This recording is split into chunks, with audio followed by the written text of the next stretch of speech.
I jolted awake in the darkness, a deep sense of unease washing over me. My heart hammered in my chest as I strained to make sense of the eerie silence that had replaced the usual sounds of the night.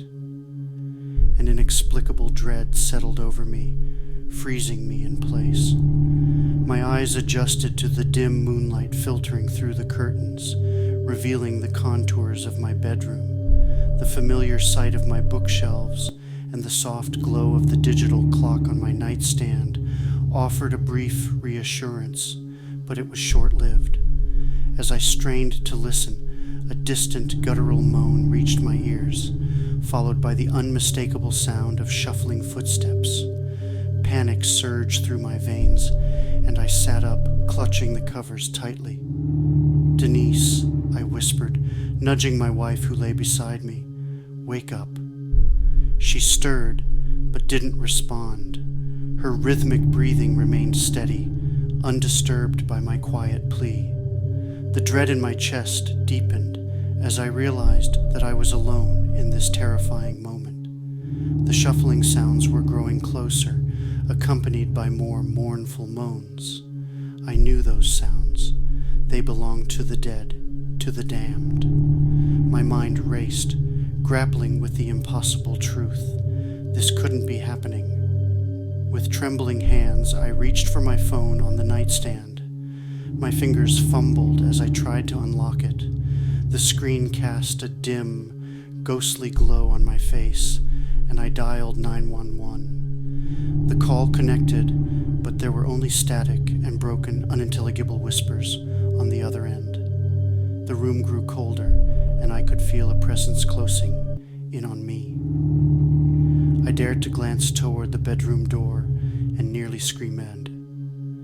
A pallid, blood-soaked face pressed against the cracked doorway, its milky eyes locking onto mine, Denise's lifeless eyes. I stumbled backward, crashing to the floor. My heart pounded in my chest as I watched her grotesque form advance, her fingers reaching for me with unnatural elongation. "Denise." "No," I choked out, scrambling to my feet and bolting for the door. In my panic, I slammed it shut behind me, sealing her inside the room. Tears blurred my vision as I realized that I'd left her behind, but I couldn't bear to see her that way. The hallway stretched before me, a long, shadowy corridor stained with blood and pieces of flesh, leading to the unknown. The moans and shuffling grew louder, coming from every direction. The nightmarish reality sank in. I was surrounded by the walking dead. With no other option, I sprinted down the hallway, my footsteps echoing eerily. The walls seemed to close in on me, and I could hear them behind every door, behind every corner, relentless in their pursuit. My mind raced for a way out, a place to hide, anything to escape the relentless horrors. I stumbled upon the bathroom, slamming the door shut and locking it. My breath came in ragged gasps as I listened to the cacophony of voices and footsteps just beyond the thin wooden barrier. How had this happened? What had caused this nightmarish apocalypse?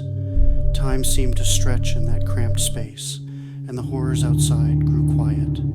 I dared to look in the mirror, my own reflection, a stranger's face filled with terror.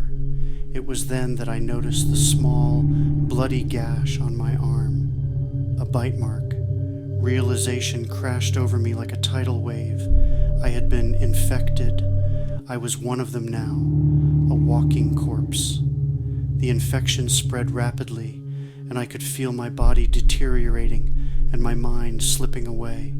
With trembling hands, I reached for the medicine cabinet, desperate for anything to end this nightmare. I found a small bottle of pills and swallowed them, hoping for release from the torment. As the darkness closed in, I heard a voice, a whisper in my mind, a memory of a happier time. "Good night, my love."